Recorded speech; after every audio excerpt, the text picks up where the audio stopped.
Magandang umaga mga boss. Isang makabuluhang minuto ang hatid ko sa inyo upang ibahagi ang mga bagong kaalaman tungkol sa K-12 program na nasa ilalim ng Philippine Development Plan.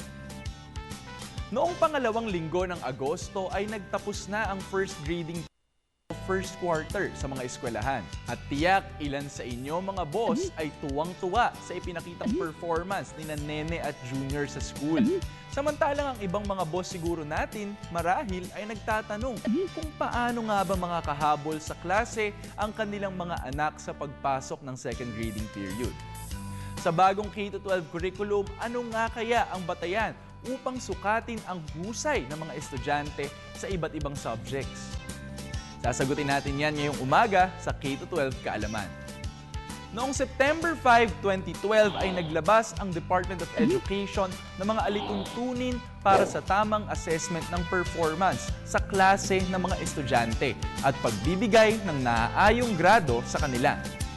Nahahati sa 4 na antas ang classroom assessment. Una ay knowledge o mga bagong kaalaman na natututunan ng mga mag-aaral. Halimbawa, sino ang nakaimbento ng karaoke? Ang tamang sagot ay si Roberto Del Rosario, isang Pilipino. Pangalawa ay process of skills o kung paano nagagamit ng estudyante ang kanyang natutunan. Halimbawa, use the words school and subject in a sentence. I go to school every day and my favorite subject is history.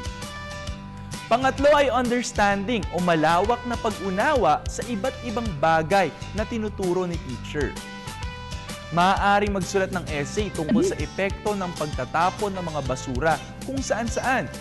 Pwede ring ibahagi ang mga personal na karanasan sa essay katulad ng naapektuhan ka ng baha dulot ng bagyong Maring kamakailan dahil sa mga baradong estero na sangkatutak ang basura.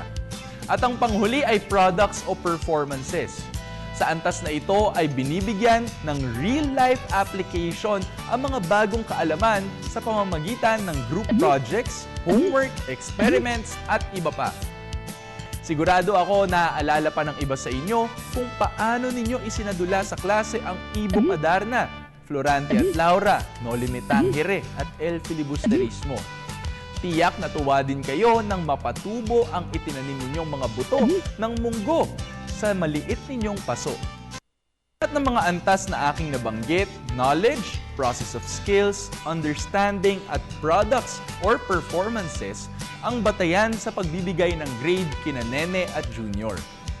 Sa muli nating pagkikita ay ibabahagi ko naman ang mga grades na maaaring ibigay ni teacher sa kanyang mga estudyante. At para sa iba pang impormasyon tungkol sa K-12 o balikan ang aming mga nakaraang episodes, bisitahin ang aming YouTube channel o ilike ang aming Facebook page para malaman ang iba pang proyekto sa ilalim ng Philippine Development Plan kagaya ng K-12.